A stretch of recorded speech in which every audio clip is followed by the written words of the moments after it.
Alhamdulillahi Rabbil Alamin. Wassalatu wassalamu ala sayyidil anbiya'i wal mursalin.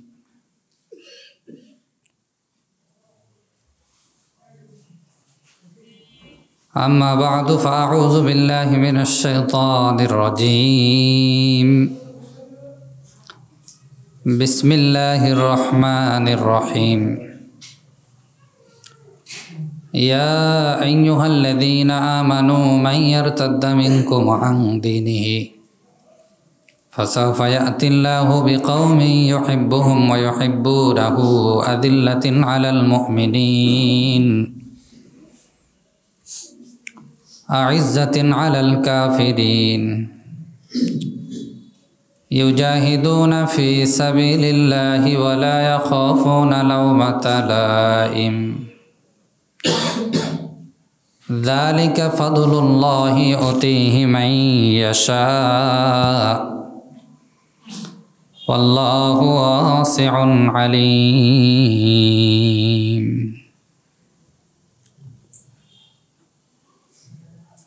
وقال رسول الله صلى الله عليه وسلم لا تزال طائفة من أمتي ظاهرين على الحق لا يضرهم من خذلهم حتى يأتي أمر الله وهم ظاهرون. اللهم صل على محمد وعلى آل محمد كما صليت على إبراهيم وعلى آل إبراهيم إنك حميد مجيد.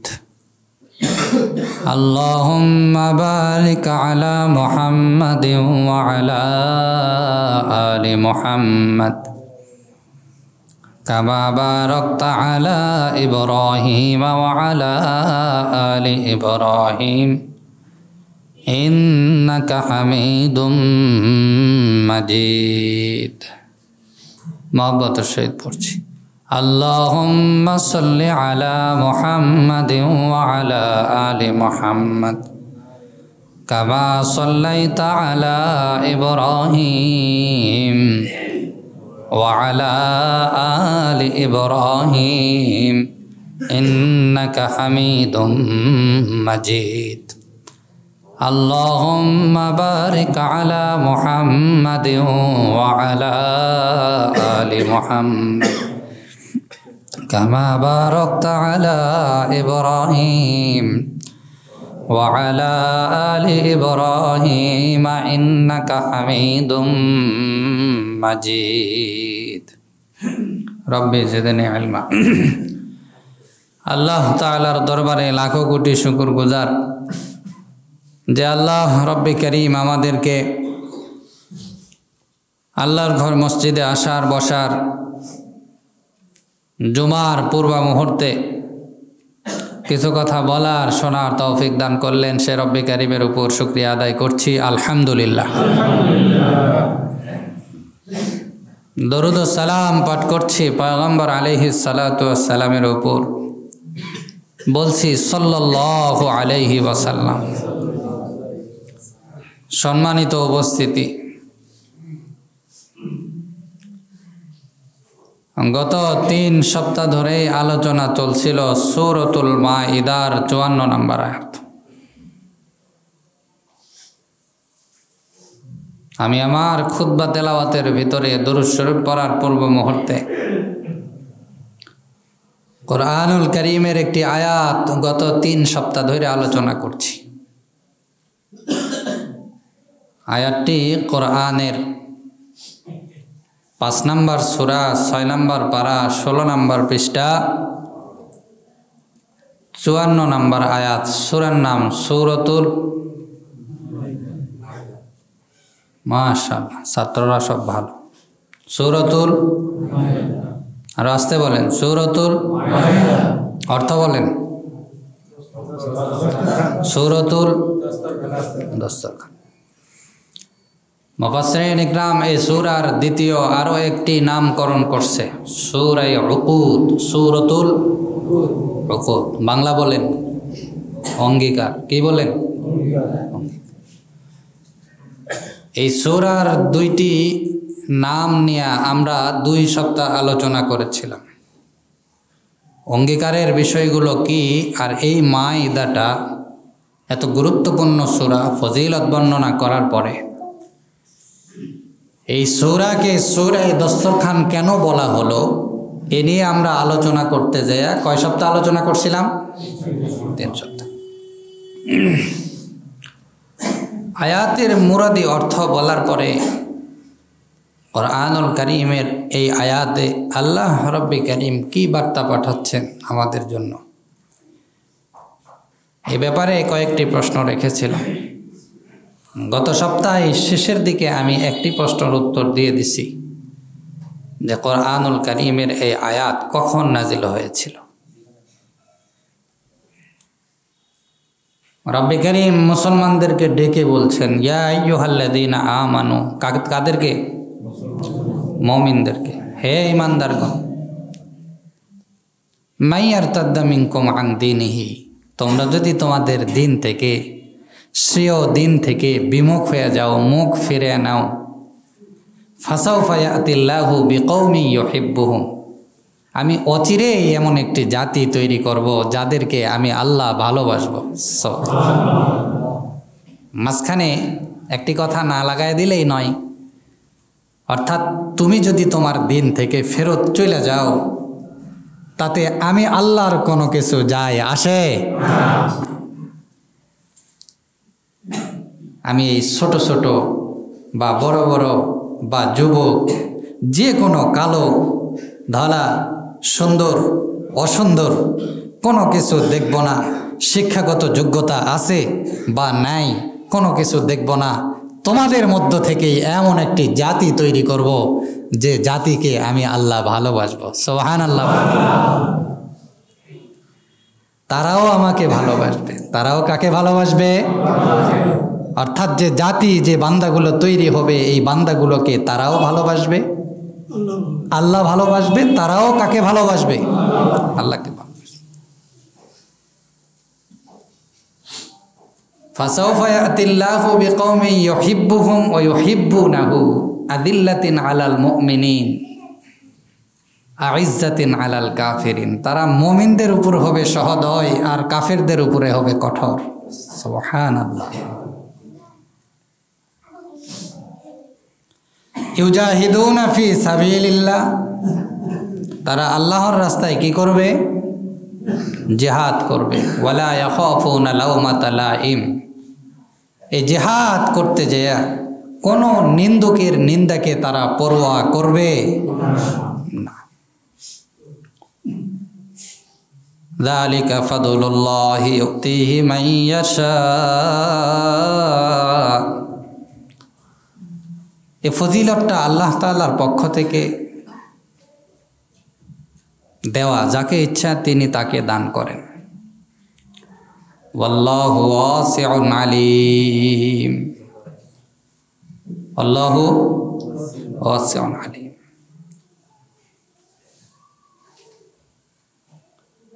তিনি মহা প্রাচুর্যময়, অর্থাৎ অনেক বড় দানশীল, অনেক কিছু দিতে পারেন। এই ওয়াসিউন শব্দের অর্থ কোরআনের যেই যেই জায়গায় এসেছেন, কোরআনে যেই যেই জায়গায় ওয়াসিউন আলিম এসেছেন, এখানে বিভিন্ন মুফাসসিরিন ইকরাম বিভিন্ন অর্থ উঠাইছেন। সবথেকে গুরুত্বপূর্ণ অর্থ হচ্ছে এই, কাকে কি দিবেন এটা উনি একমাত্র ভালো জানেন। সুবহানাল্লাহ বলবেন না? এখানকার আলিম শব্দের অর্থ তিনি সব জানেন। কি জানেন? কাকে কি দিবেন, কোন পদ কাকে দিবেন এটা কে জানে? আমাকে এখানে কয়দিন রাখবে, এই পদ আমার জন্য কদিনের ব্যবস্থা হয়েছে এটা কে জানে? বুঝাইতে পারছি আমি আপনাদেরকে? কে চেয়ারম্যান হবে, কে মেম্বার হবে, কে প্রাইম মিনিস্টার হবে, কে মন্ত্রী হবে, এই পদ কেউ 41 সাল পর্যন্ত নিজে নিজে বললেই হবে না। এটা কাকে কোথায় বসাবেন, কাকে কি দিবেন, এ ঠিক করবে কে? আল্লাহ। তো তোমরা কেন এত দ্রুত সরকারে যাওয়ার চিন্তা ভাবনা করছো? কথা বুঝে আসে নাই মনে হয়। এত দ্রুত কেন? আরে ভাই সংস্কার হোক না। হিসাব মনে হয় বুঝতে পারেন না আমি কি কইছি। আরে ভাই এত দ্রুত যাওয়ার কি আছে? আর দাঁড়াও না, 17 বছর। ও পেট কি খালি হয়ে গেছে? না খালি হইলে একজনের কথার দ্বারা এত ফুটে গেছে কেন? কথা কয় না এরা, কথা কন। আমাদের একজন ওলামা বলে দিচ্ছে যে একদল খেয়ে গেছে আর একদল কি খাইবে, এই কথা নিয়ে পুরা তোলপাড় অবস্থা, তাই না? আরে ভাই পুরো বাংলাদেশে কতগুলো নিবন্ধিত দল? 42টা। কয়টা? 42টা দল। উনি বলছে একদল বাংলাদেশ স্বাধীন হওয়ার পর থেকে এ পর্যন্ত জনগণ কোনো কিছু পায় নাই, জনগণ কোনো কিছু পায় নাই। শুধু একদল ক্ষমতায় আসছে আর একদল গেছে, আর একদল ক্ষমতায় আসছে আর একদল গেছে, কেউ খাইছে আবার খাবে, আর একদল আসে, কেউ একজন নিজের ঘাড়ে নেওয়া। এটা তো ভাই ঠাকুর ঘরে কে রে আমি কলা, কথা বুঝে আসে না দোস্ত। এ ঠাকুর ঘরে কে রে আমি কলা, এরকম হয়ে গেল না বিষয়টা, এরকম হয়ে গেল না। যাই হোক, আমরা যেহেতু রাজনৈতিক অরাজনৈতিক কোনো দলের সঙ্গে সম্পৃক্ত নয়, বিষয়টা এরকম। আমি বোঝানোর চেষ্টা করছি যে আল্লাহ তাআলা কাকে কোথায় কোন গুণ কোন সিফত কোন চেয়ার দিবেন এটা কে জানে? আল্লাহ সব থেকে বেশি ভালো জানে। আমরা আমাদের এই আয়াতের শেষের দিকে আলোচনা, যেহেতু 3 সপ্তাহ হয়ে গেছে, লাস্টের কিছু আলোচনা আমাদের বাকি আছে। এটা হচ্ছে ওই হাদিসটা নিয়ে, যে হাদিসটা আমি তেলাওয়াত করেছি, ওই হাদিস এবং আয়াতের ভিতরে যে প্রশ্নগুলো রেখেছিলাম এই প্রশ্নগুলো নিয়ে। প্রথম নাম্বার, যাদেরকে আল্লাহ তাআলা তৈরি করবেন দিন থেকে, ইসলাম থেকে, মুনাফিকরা মুসলমানের থেকে পৃথক হয়ে গেলে, নিজের দিন থেকে মুরতাদরা পৃথক হয়ে গেলে যেই সমস্ত গোষ্ঠী তৈরি হবে, এই সমস্ত গোষ্ঠীর প্রথম নাম্বার সিফত হচ্ছে আল্লাহ তাদেরকে ভালোবাসবেন, আর তারাও কাকে ভালোবাসবে? আল্লাহকে। প্রথম নাম্বার বিষয় হচ্ছে আল্লাহ তাআলার ভালোবাসাটা কি, এটা নিয়ে আলোচনা। রব্বে কারীমের ভালোবাসা একদম সংক্ষিপ্ত আকারে আমি আপনাদেরকে বলে দিই। সেটা হচ্ছে আল্লাহ তাআলা ভালোবাসার দিক থেকে পুরা জাতিকেই সমান তালে ভালোবাসেন। সুবহানাল্লাহ। রব্বে কারীম যেই সময় বৃষ্টি দান করেন, অর্থাৎ আসমান থেকে যখন বৃষ্টি আসে, এই বৃষ্টিগুলো কি কখনো বলেছিল আমি আওয়ামী লীগের জমিতে যাব না? কথা কয় না কে? এরা 17 বছর আয়না ঘর কইরা ওলামা একরামকে নির্যাতন করেছে। এরা 17 বছর নির্যাতন কইরা মানুষের উপরে কঠোরতা করছে। এদের জমিতে পানি দিব না, এরকম কি কেউ বলছিল? কোনো মেঘ, মুয়াজ্জিন সাহেব ইমাম সাহেবের সামনে ঘুমাচ্ছে, ওনার জমিতে যাবে না পানি, এরকম কি বলছিল? কখনো বলছিল? বলে নাই। এমনি উদাহরণ দিলাম। আচ্ছা, বৃষ্টি বোধহয় বলছিল যে বাংলাদেশের যে সমস্ত হিন্দুরা আছে ওই সমস্ত হিন্দু ভাইদের জমিতে আমি যাব না। যে বাতাস, অক্সিজেন কোটি কোটি টাকা দিয়েও কিনতে পাওয়া যাবে না সারাদিনে যে অক্সিজেনগুলো নেই, এই অক্সিজেন কি আল্লাহ তাআলা দেওয়ার সময় বলেছিল বগুড়াবাসী আপনাদেরকে কি বলেছিল যে যারা আল্লাহর নাফরমানি করছে, যারা সালাত আদায় করছে না, যারা যাকাত দিচ্ছে না, যারা সিয়াম পালন করছে না, আর যারা লা ইলাহা ইল্লাল্লাহকে অস্বীকার করেছে, আর লা ইলাহা ইল্লাল্লাহ বলার পরে অঙ্গীকারকে অস্বীকার করেছে, লা ইলাহা ইল্লাল্লাহ বলার পরে অঙ্গীকার যে করা হয়েছে আল্লাহর সঙ্গে, এই অঙ্গীকারকে অমান্য করেছে, তাদের ব্যাপারে কি বলেছিল আল্লাহ রব্বে কারীম যে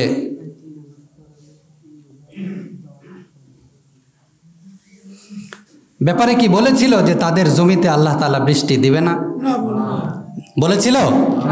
তার মানে আল্লাহর ভালোবাসার ক্ষেত্রে একজন কাফের বান্দাকে, একজন মুনাফিক বান্দাকে, একজন মুমিন বান্দাকে, একজন মুসলিম বান্দাকে, একজন আওয়ামী লীগ আর বিএনপি আর জামাতে ইসলাম আর জাতীয় পার্টি বান্দাকে সমান তালে ভালোবাসা।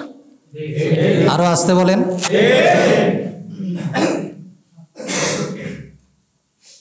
কাফির মুশরিকদের যেই সমস্ত বাচ্চা কাচ্চাগুলো হয়, এরা কি সবগুলো ন্যাংরা?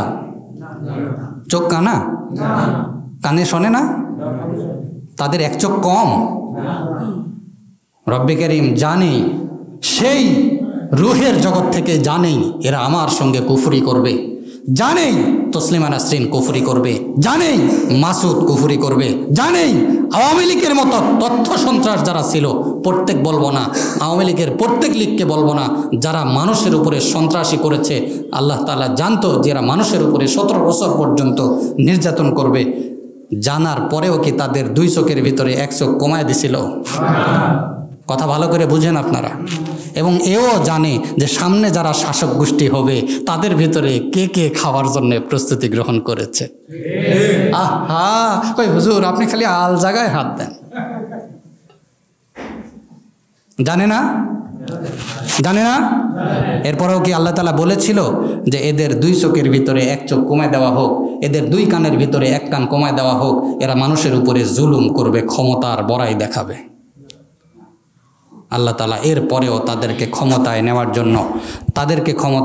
জন্য তাদের চোখ কান ইত্যাদি সব কিছুর ব্যবস্থা করে দিতে কোনোভাবেই তিনি কমতি করেন নাই। প্রত্যেকে সমান, তাহলে সব কিছু সমান সমান দিয়েছেন। ঠিক কিনা বলেন? সংক্ষিপ্ত আকারে বুঝতে পারলাম আমরা যে ভালোবাসার দিক থেকে আল্লাহ রব্বে কারীম কাউকে কম বেশি করেন না। তার মানে পুরা জাতিকেই জালেম হোক আর মুশরিক হোক আর যাই হোক না কেন, দুনিয়াতে ভালোবাসার দিক থেকে সবাইকে আল্লাহ তাআলা কি করেন? সমান। মানে বোঝার জন্য বলছি, বাকি কম বেশি তো কি আছে। নবী সাল্লাল্লাহু আলাইহি ওয়াসাল্লাম, রাসূল সাল্লাল্লাহু আলাইহি ওয়াসাল্লাম, মুমিন মুসলিম তাদেরকে তো আল্লাহ তাআলা বেশি ভালো বাসবেন, কিন্তু তার দেওয়ার ক্ষেত্রে যেটা আমরা দেখি কি নাই, কমতি নাই, সব কি সমান সমান। আসেন এবার দেখি আমরা তাদেরকে ভালোবাসবো। ইউহিব্বুহুম ওয়া ইউহিব্বুনাহু, ইউহিব্বুহুম ওয়া ইউহিব্বুনাহু, অর্থাৎ যে দলটা সারাটা জীবন বিজয়ী থাকবে তাদের প্রথম গুণ হচ্ছে আল্লাহ তাদেরকে ভালোবাসবে, তারাও কাদেরকে ভালোবাসবে? আল্লাহকে ভালোবাসবে। প্রথম বিষয়টা তো ক্লিয়ার যে আল্লাহ তাআলা সবাইকে সমান ভালোবাসে, কিন্তু মানব জাতির ভিতরে কারা আল্লাহকে বেশি ভালোবাসে বোঝা যাবে যে সমস্ত দল বিজয়ী দল হবে তাদের প্রথম নাম্বার সিফত দেখলেই বোঝা যাবে যে তারা আল্লাহকে কি করে। কুল ইন কুনতুম তুহিব্বুনাল্লাহ ফাত্তাবিউনি ইউহিব্বুকুমুল্লাহ। কুল ইন কুনতুম তুহিব্বুনাল্লাহ ফাত্তাবিউনি ইউহিব্বুকুমুল্লাহ। আল্লাহকে ভালোবাসা মানে কি? আল্লাহকে পাইলে গোসল করে দিব, এইটা ভালোবাসা? বলেন। আল্লাহকে ভালোবাসা মানে আল্লাহ তাআলা বলছেন, হ্যাঁ নবী আপনি বলে দেন, কুল ইন কুনতুম তুহিব্বুনাল্লাহ, তোমরা যদি আল্লাহকে ভালোবাসতে চাও, ফাত্তাবিউনি, আমার ইত্তেবা করো, আমাকে মেনে চলো। সুবহানাল্লাহ বলবেন না? ইউহিব্বুকুমুল্লাহ, তাহলে কে তোমাদেরকে ভালোবাসবেন? আল্লাহ তোমাদেরকে ভালোবাসবেন। ভালোবাসার মাপকাঠি কোনো মানুষ যদি দাবি করে আমি আল্লাহকে ভালোবাসি, তার মাপকাঠি হচ্ছে সে নবীর ইত্তেবা করবে, আল্লাহ রসুলের কি করবে, অর্থাৎ সুন্নাহ অনুযায়ী চলবে। কি অনুযায়ী চলবে? সুন্নাহ অনুযায়ী চলার মানে হচ্ছে প্রথম নাম্বার শর্ত, প্রথম নাম্বার শর্ত। আল্লাহকে ভালোবাসার সুন্নাহ প্রতিষ্ঠা করার বিশাল আরো কিছু কিছু উপায় আছে। বলেন তো এটা ঘর কার? কার ঘর? এই ঘরে টাকা পয়সা বুঝি আল্লাহ তাআলা আসমান থেকে পাঠা দেয়? এই যে আপনারা কি লাগাইছেন, থাই কি লাগাইছেন, এই থাইয়ের টাকা বুঝি আসমান থেকে আসছে? নাকি যেই সমস্ত বান্দারা আল্লাহকে ভালোবাসে তারা আল্লাহর ঘরে দান করেছে? সুবহানাল্লাহ কর না ভাই। এই সামনেতে গরমের সময় আমাদের এসি লাগবে, এখন শীতের মধ্যে দাম কম, সেক্রেটারি সভাপতি খালি খুশখুস খুশখুস খুশখুস খুশখুস করতেছে। এ বলেন তো এই এসির টাকা কে দিবে উপর থেকে? কথা কয় না, কে দিবে?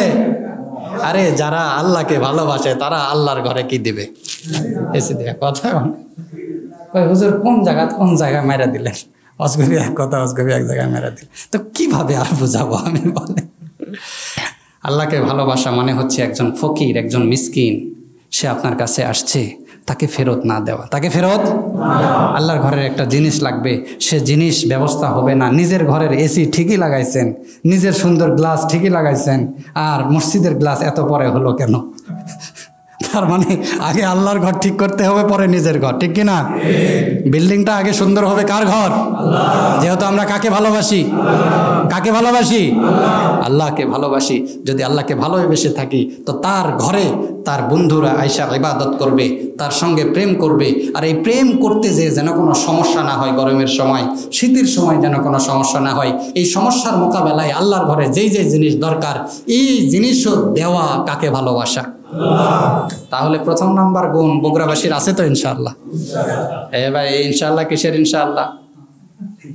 মুসা আলাইহিস সালাম না ঈসা আলাইহিস সালাম?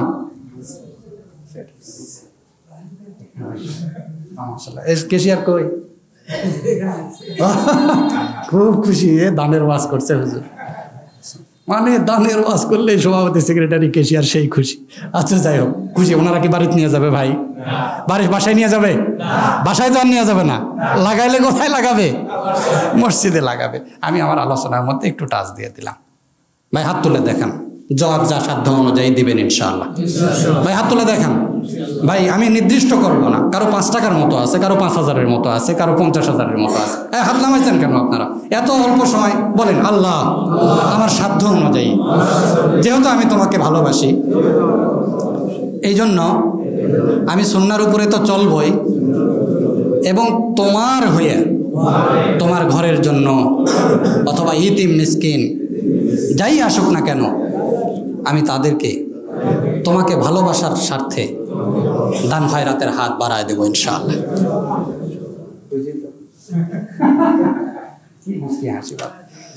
প্রথম নাম্বার সিফত গেল ভালোবাসা। খুব স্বল্প তর্জমা করছি, সংক্ষেপ করছি। প্রথম নাম্বার, যারা বিজয়ী থাকবে তাদের প্রথম নাম্বার সিফত হবে আল্লাহ তাদেরকে ভালোবাসবে। আল্লাহ সবাইকে ভালোবাসে। আল্লাহ সবাইকে কি করে? এবং তারাও আল্লাহকে ভালোবাসবে। অর্থাৎ আল্লাহর ভালোবাসা নিয়ে আমি একটি আয়াত তেলাওয়াত করেছি, কুল ইন কুনতুম তুহিব্বুনাল্লাহ ফাত্তাবিউনি ইউহিব্বুকুমুল্লাহ। আল্লাহর ভালোবাসা মানে এই নয় যে আল্লাহকে পাইলে কি করে দেব? গোসল করে দেব। আল্লাহর ভালোবাসা মানে কুল ইন কুনতুম তুহিব্বুনাল্লাহ, হে নবী আপনি বলে দেন যদি কেউ আমি আল্লাহকে কি করতে চাই, ভালোবাসতে চাই, ফাত্তাবিউনি, সে যেন তোমাকে মানে। কাকে মানে? রসুলকে মানে, আমাকে মানে। আল্লাহ রসুল বলছেন আমাকে মানে, আমার ইত্তেবা করে। আর রসুলের ইত্তেবা মানে কি? বলে এটা ব্যাপক আলোচনা, আপনারা জানেন, কিন্তু আমি আয়াত বোঝানোর জন্য চেষ্টা করছি। ইত্তেবা মানে কি? কোরআন এবং সুন্নাহ অনুযায়ী চলা। সুবহানাল্লাহ বলবেন। কোরআন সুন্নায় যা যা আছে সে অনুযায়ী চলাই হচ্ছে আল্লাহ নবীর কি করা? ইত্তেবা করা। দ্বিতীয় নাম্বার সিফত আসেন, ইয়া আইয়ুহাল্লাযীনা আমানু মান ইয়ারতাদ্দা মিনকুম আন দীনিহি ফাসাওফা ইয়াতিল্লাহু বিকওমিন ইউহিব্বুহুম ওয়া ইউহিব্বুনাহু আযিল্লাতিন আলাল মুমিনিনা আ'ইজ্জাতিন আলাল কাফিরিন ইউজাহিদুনা ফি সাবিলিল্লাহি ওয়া লা ইয়াখাফুনা লাওমাতা লাইম যালিকা ফাদলুল্লাহি ইউতিহি মান ইয়াশা ওয়াল্লাহু ওয়াসিউন আলীম। দ্বিতীয় নাম্বার সিফত হচ্ছে তারা মুমিনদের উপরে সহদয় হবে। মুমিনদের উপরে কি হবে? আর কাফেরের উপরে কঠোর হবে। মুমিনদের উপরে সহায় কিরকম? আল্লাহ নবী সাল্লাল্লাহু আলাইহি ওয়াসাল্লাম একটি হাদিসের মধ্যে বলেন, কোনো মুমিন যদি হকের উপর থাকার পরেও, আমি সহদয় বোঝানোর চেষ্টা করছি, নরমিয়াত বোঝানোর চেষ্টা করছি, হকের উপর থাকার পরেও, সত্যের উপর থাকার পরেও নিজের ভাইদেরকে ছাড় দিয়ে চলে, তার জন্য জান্নাতের মধ্যে আমি নবীর জন্য তার জান্নাতের মাঝখানে একটি ঘর দেওয়া ওয়াজিব হয়ে যায়। আরো স্পষ্ট ভাষায় বলি, কোনো মুমিনের উপরে সহায় কিভাবে? এই আয়াত, এই কথাগুলো সূরাতুল ফাতহের 29 নম্বর আয়াত শেষের দিকেও আলোচনা হয়েছে। মুহাম্মাদুর রাসূলুল্লাহ ওয়াল্লাযীনা মাআহু আশিদ্দাউ আলাল কুফার রুহামাউ বাইনাহুম। মুহাম্মদ সাল্লাল্লাহু আলাইহি সাল্লাম আল্লাহর রাসূল। ওয়াল্লাযীনা মাআহু শব্দের অর্থ উসকে সাথ জু হু, অর্থাৎ তার সাথে যারা, তার সাথী যারা, সাহাবা যারা, তাদের সিফত কি? ওয়াল্লাযীনা মাআহু আশিদ্দাউ আলাল কুফফার, কাফেরদের মোকাবেলায় কি কঠোর, কাফেরদের মোকাবেলায় কঠোর, কাফেরদের মোকাবেলায় কঠোর।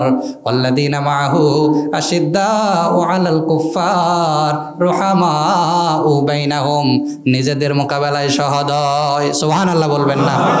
কিন্তু আমরা চিন্তা করব, প্রথম নাম্বার গুণ বলছিল, বিজয়ী জাতির গুণ বলছিল, আল্লাহ যাদেরকে তৈরি করবে তাদের জাতির গুণ বলছিল, তাদেরকে আল্লাহ ভালোবাসবে, আল্লাহ সবাইকে ভালোবাসে। দ্বিতীয় নাম্বার সিফত ছিল যে আমরাও তাকে ভালোবাসবো। আর ভালোবাসার অর্থ হচ্ছে নবী সাল্লাল্লাহু আলাইহি ওয়াসাল্লামের ইতাআত করা, আল্লাহ রাসূলের সুন্নাহর উপরে চলা। প্রথম নাম্বার যে সিফত, এই সিফত আমাদের ভিতরে পাওয়া যাচ্ছে? আমরা কি নবী সাল্লাল্লাহু আলাইহি ওয়াসাল্লামের সুন্নাত অনুযায়ী চলি? কথা বলেন, চলি? সিফতটা অর্জন করতে হবে, গুণটা অর্জন করতে হবে, কিন্তু আমাদের ভিতরে এই সিফতটা নাই, এই সিফতটা নাই। দ্বিতীয় নম্বর সিফতের কথা বলা হলো, দ্বিতীয় নম্বর গুণের কথা বলা হলো, তারা মুমিনদের উপরে কি হবে? সহদয়। মুমিনদের উপরে কি হবে? সহদয়। মুমিনদের উপরে সহদয় ব্যাপারে মুফাসসিরিন ইকরাম একটি হাদিস নিয়ে এসেছে। হকের উপর থাকার পরেও, অর্থাৎ আমার দুইটা ঘর আমার বাবা রেখে গিয়েছেন, দুইটা ঘরের ভিতরে একটা ঘর আমার, একটা ঘর কার? আমার ভাইয়ের। আমার ভাই দাবি করছে এই ঘরেরও অর্ধেক পাবে, আমি সত্য, আমি পুরোটা পাবো, এরপরে ওই অর্ধেক ছেড়ে দেওয়া, এটা মুমিনদের সিফত। সুবহানাল্লাহ। কোনোভাবে আমরা করি এটা? বলেন করি? করি না তো করি না, বরং নিজেদের ভিতরে হট্টগোল শুরু করে দিছি। নিজেদের ভিতরে কি শুরু করে দিছি? একজন মুমিন, একজন মুসলিম কিভাবে দায়ী হওয়ার পরে, কিভাবে দায় আল্লাহর মেহনত করার পরে একে অপরের পিঠে ছুরি মাইরা মানুষ মেরে ফেলে দিতে পারে, ঠিক কিনা বলেন? এটা কি মুমিনের সিফত? একজন মুমিন মুসলমান দাবি করছি, এরপরে আয়না ঘর কইরা, এরপরে শাহওয়া ভবন কইরা, বিভিন্ন সিস্টেমের কাজ কারবার কইরা, এগুলা কইরা আরেকজন মুসলমানের উপরে নির্যাতন করছি, বিনা দোষে তাদেরকে মারছি, এটা কি মুমিনের সিফত হইতে পারে? একজন মুমিন আরেকজন মুমিনের আল কাটতে কাটতে কাটতে কাটতে, আমরা তো বেশিরভাগ কৃষক, এই বগুড়ার লোকেরা বেশিরভাগ আমরা কি কৃষক, চাকরি বাকরিও আছে, চাকরি বাকরির ব্যাপারেও মুমিনদের উপরে জুলুম, কৃষক ব্যাপারেও ধানের মানে আল আছে না ভাই, আল কাটতে কাটতে কাটতে কাটতে আর দিকে চলে যাচ্ছি। এটা কি একজন মুমিন আরেকজন মুমিনের উপর সহদয় হলো? বলেন সহদয় হলো? সহদয় হলো না। যত পারি আমরা মুমিনদের উপরে কঠোরতা করি, যত পারি আমরা আমাদের সাথীদের উপরে কঠোরতা করি, অথচ আমাদের উচিত ছিল যে নিজেরা নিজেদের উপরে কি হওয়া? সহনশীল হওয়া। এবার আসেন, আরেকটি গুণ হচ্ছে কাফেরদের উপরে কঠোর। কাফেরদের উপরে কি কঠোর? আমরা কি সারাটি জীবন কাফেরদের উপরে কঠোরতা, এটা আপনারা মনে করবেন না যে কাফেরদের উপরে কঠোরতা কোরআন সুন্নাহ কথা এইভাবে বলছে না, বরং আমি এইভাবে বলবো যে কাফেরদের উপরে কঠোরতা করা এটা তাদের জন্য উপকার। তাদের জন্য কি? এই কঠোরতার দ্বারা যদি তারা ইসলাম গ্রহণ করে, কি গ্রহণ করে? ইসলাম গ্রহণ করে, তাহলে তারা কি হলো? চিরস্থায়ী।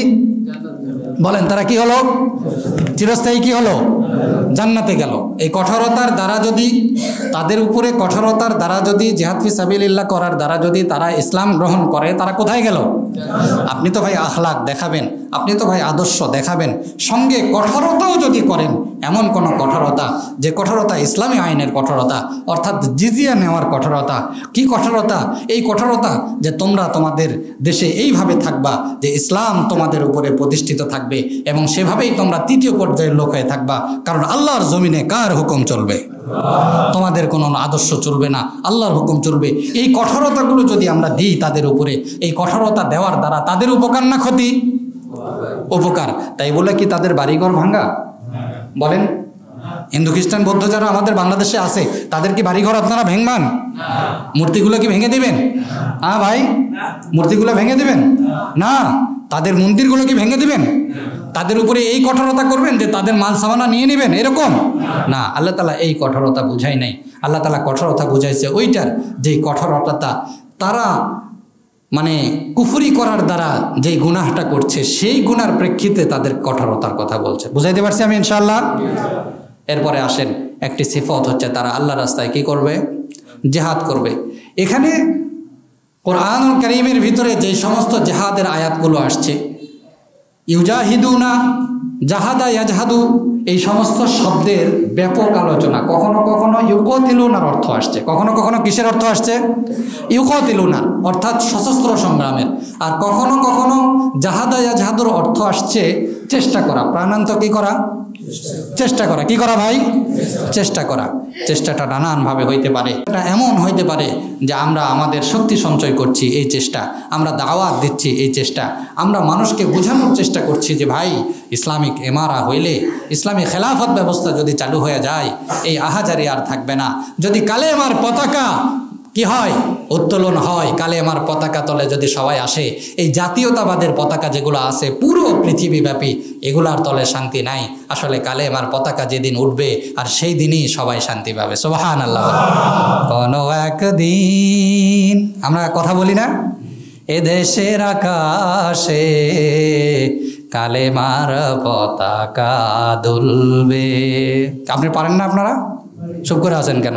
এখানে তো একজন ওয়াজ করে না, সবাই ওয়াজ করে। বলেন, কোনো একদিন এদেশের আকাশে কালেমার পতাকা দুলবে, সেদিন সবাই খোদাই বিধান পেয়ে দুঃখ বেদনা ভুলবে।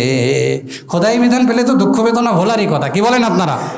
সেদিন সবাই খোদাই বিধান পেয়ে দুঃখ বেদনা ভুলবে। সুবহানাল্লাহ বলবেন না? কালেমার পতাকা উঠানোর জন্য জিহাদ ফি সাবিলিল্লাহর প্রস্তুতি যদি এসে যায়, আর ডাক যদি এসে যায়, হাত তুলে আল্লাহকে দেখান কে কে প্রস্তুত আছেন সামনের দিকে অগ্রসর। আল্লাহ তাআলা সবাইকে কবুল করেন। আল্লাহু আকবার বলেন, আর আসতে বলেন আল্লাহু আকবার। যদি আল্লাহর জমিনে আল্লাহর দিন বাস্তবায়ন করার লক্ষ্যে জিহাদ ফি সাবিলিল্লাহর ডাক আসে, তো তখন ওই সমস্ত গুণের ভিতরে প্রথম নাম্বার গুণ, আল্লাহ তো আমাদেরকে ভালোবাসে নয়, আমরাও আল্লাহকে ভালোবাসবো। কাকে ভালোবাসবো? আল্লাহকে ভালোবাসবো। আল্লাহর দিন যেখানে যেখানে ডাকবে, যেখানে যেখানে আমাদের অর্থ লাগবে, যেখানে যেখানে ডাক দিলে সালাত আদায় করতে হবে, যাকাত আদায় করতে হবে, আল্লাহ রসুলকে মেনে চলতে হবে, সব কিছু মেনে চলা আল্লাহকে আমরা ভালোবাসবো। দ্বিতীয় নাম্বার, মুমিন, কোনো মুমিন ভাই আমার উপরে একটা থাপ্পড় মারলো, এরপরেও তাকে মাফ করে দেওয়া। তাকে কি করে দেওয়া?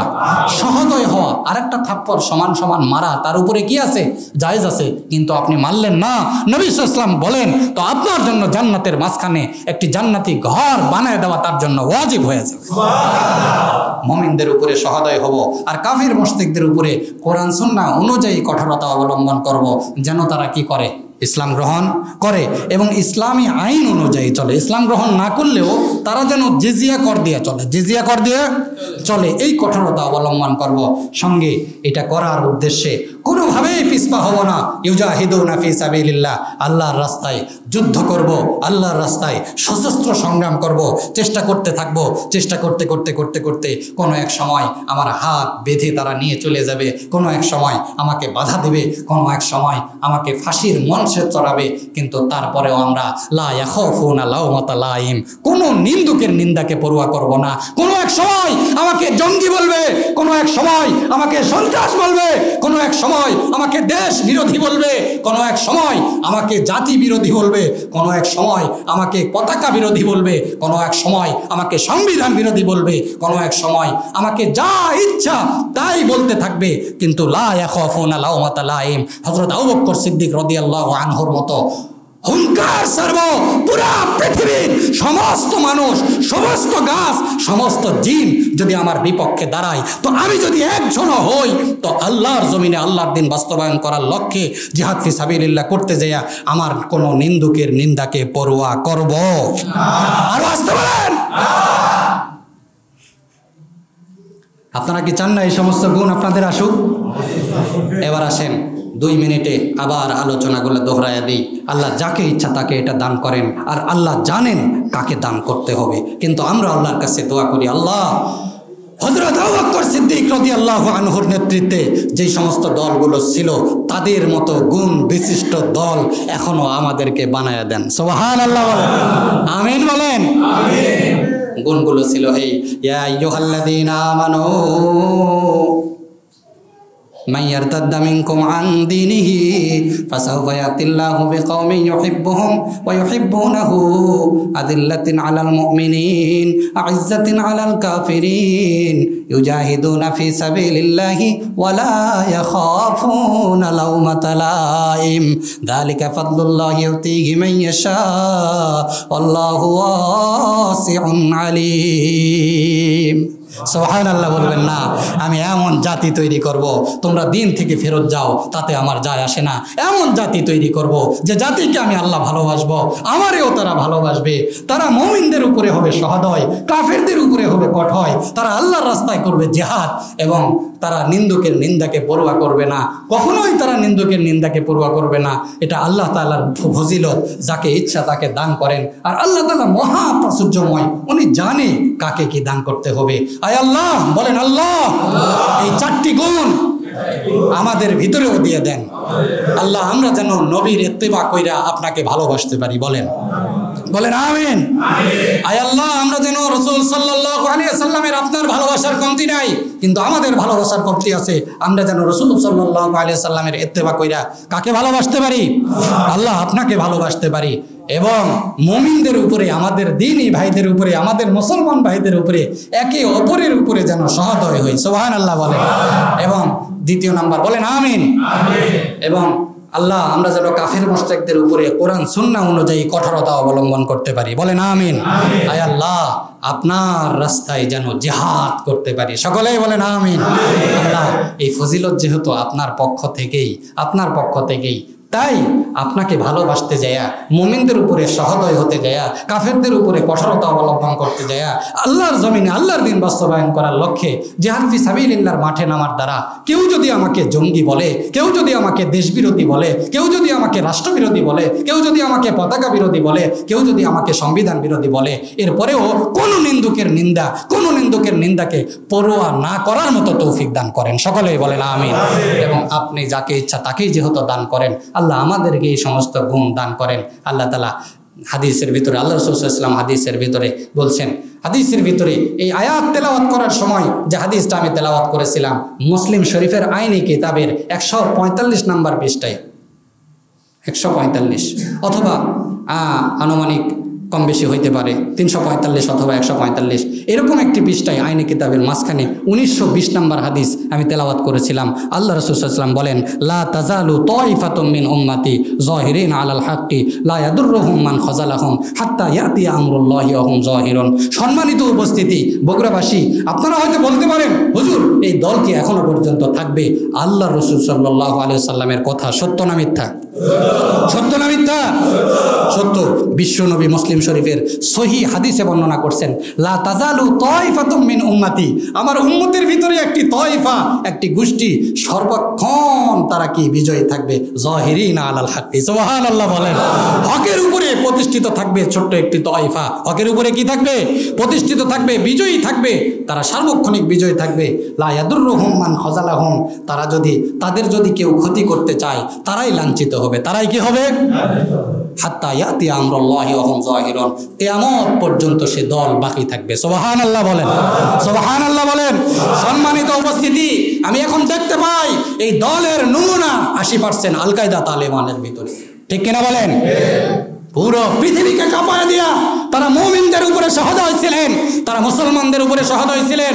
আর কুখ্যাত সন্ত্রাস আমেরিকার উপরে তারা কঠোর ছিলেন, ঠিক কিনা বলেন? কুখ্যাত সন্ত্রাস সোভিয়েত ইউনিয়নের উপরে তারা কঠোরতা অবলম্বন করেছিলেন। এবং এই কঠোরতা অবলম্বন করার পরে 20 বছর তাদেরকে নির্যাতন করেছেন এবং তাদের উপরে জঙ্গি তকমা দিয়েছেন আমেরিকা, ন্যাটো বাহিনী দিয়েছেন কি দিয়ে নাই? এরপরেও 20 বছর পরে ন্যাস গুটায়া তারা আফগান থেকে পালাইছে, ঠিক কিনা বলেন? আফগান থেকে পালাইছে, সোভিয়েত ইউনিয়ন আফগান থেকে পালাইছে, ন্যাটো আফগান থেকে পালাইছে। তারা মুমিনদের উপরে ছিল সহদয়।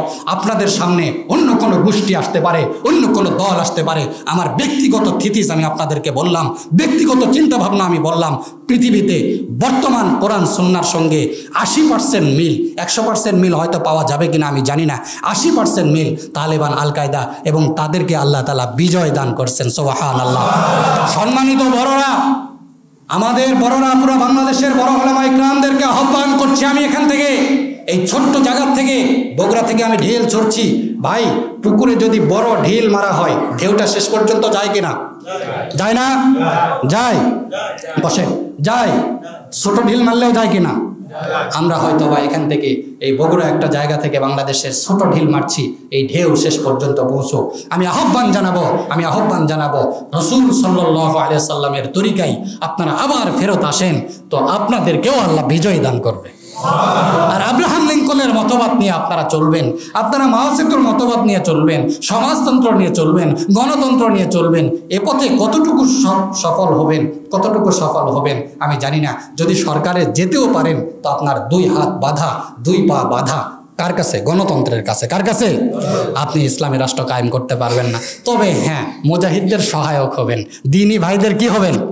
সহায়ক হবেন। নাই মামার চাইতে কানা মামা হবেন। কথা বোঝেন নাই মনে হয়?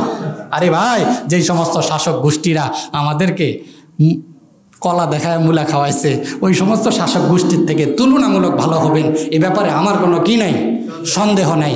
তবে আমি এতটুকু বলতে পারি, আম গাছ লাগায়া কাঁঠাল গাছের আবদার আমি করতে পারি না। কাঁঠাল গাছ লাগাইলে কাঁঠাল গাছ হবে। জিহাদ ফি সাবিলিল্লাহর মাধ্যমে, কেতাল ফি সাবিলিল্লাহর মাধ্যমেই ইসলামীকে মারা হতে পারে, ইসলামী খেলাফা ব্যবস্থা হইতে পারে।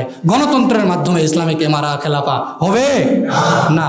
তবে হ্যাঁ, নাই মামার চাইতে কানা মামা ভালো। যতদিন পর্যন্ত আমরা সশস্ত্র সংগ্রামের ডাক না দিচ্ছি ততদিন পর্যন্ত যদি আপনারা, আরে ভাই, আপনারা যাইয়া যদি খেলাফা কায়েম করতেই চান আর পারেন, তাতে তো আমরা আলহামদুলিল্লাহ। জওয়ানাল্লাহ কয় না রে ভাই। যদি যাওয়ার পরে যদি খেলাফা বা ইমারাত ডাক দেয়, আমাদের সমস্যা আছে? তবে যাদের ভোট নিয়ে আপনারা যাবেন তারা আপনাদেরকে কি দিবি? আমাদের ভোট নিয়ে যায় আবার খেলাফা ইমারা মারাচ্ছ না। কথা বোঝেন নাই মনে হয়। আপনাকে মূলা দেখায় যদি কলা দেওয়া হয়, কলা দেখায় যদি মূলা দেওয়া হয়, আপনি রাগ করবেন কিনা? যাবে ওরা গণতান্ত্রিক পন্থায়, যায় বলবে খেলাফা ব্যবস্থা হইতে পারে, বলবে আমার ভোট ফেরত দাও। আমার ভোট কি করো? ফেরত দাও। আগেই ভালো ছিল, 17 বছর ভোট দিতে পারি নাই, ওইটাই ভালো ছিল। কথা বুঝে আসে নাই মনে হয়। গতকালকে একজনের টক শো দেখলাম, বলে কি যে বাংলাদেশে কুফুরিও চলবে, এটাও চলবে, ওটাও চলবে, এই বাংলাদেশ আমি দেখতে চাই। আরে গাধা, তুমি দেখতে চাও সেটা তোমার ব্যক্তিগত ইস্যু, কিন্তু 92% মুসলিম রাষ্ট্রে আমরা ইসলামিক ইমারা দেখতে চাই, ইসলামিক খেলাফা দেখতে চাই। আর আসতে বলেন, আমরা কোরআনের আইন দেখতে চাই। কিসের আইন? বাংলাদেশে কোরআনের আইন চলুক, এটা দেখতে চাই। কুফরি মতবাদ দেখতে চাই না, ঠিক কিনা বলেন? সব এগুলো ঠিক আছে, কিন্তু আমরা কোনো 4 গুণ বিশিষ্ট মৌলবী হব চাই, কিন্তু গুণ কি অর্জন করব? কথা বোঝেন নাই মনে হয়। নিব ঠিকই, কিন্তু গুণ অর্জন করব। আল্লাহ তাআলা আমাদেরকে এই মনের আশার সাথে সাথে গুণ অর্জন করারও তৌফিক দান করুক। সকলেই বলেন আমিন। আগামী সপ্তাহ থেকে ভিন্ন কিছু নিয়ে আলোচনা হবে, ঠিক আছে না ইনশাআল্লাহ? আমরা কোন আয়াত নিছিলাম? সূরা মাইদার 54 নম্বর আয়াত। এই 54 নম্বর আয়াতের অর্থ বলার পরে কয়টা প্রশ্ন রাখছিলাম? এই আয়াত কেন নাজিল হলো এবং এই আয়াতের ভিতরে 4টি গুণ। কয়টা প্রশ্ন? 5টি। এরপরে আমরা আলোচনা নিয়েছিলাম কিসের? যে সূরা মাইদা এবং উকুদের, মাইদা শব্দ, উকুদ শব্দ আলোচনা শেষ করার পরে আমরা কোথায় আসছিলাম? আবার আয়াতে আসছিলাম। আসার পরে মুহাম্মদ সাল্লাল্লাহু আলাইহি সাল্লামের সাথীদের গুণ বর্ণনা করেছিলাম। এরপরে আজকে আয়াতের 4টি শর্ত বর্ণনা করে আজকে এই পর্যন্ত। বুঝে আসছে তো ভাই ইনশাআল্লাহ? আগামী সপ্তাহে আমরা ভিন্ন আয়াত নিব এবং এরভাবে আলোচনা চলতে থাকবে। আপনারা কি রাগ করছেন? আর এই আলোচনাগুলো পুরো বিশ্বে ছড়িয়ে যাক, এ ব্যাপারে আপনাদের আপত্তি আছে? আল্লাহ তাআলা আমাদেরকে কবুল করেন, আমিন। ওয়া আখিরু দাওয়ানা আলহামদুলিল্লাহি রাব্বিল আলামিন।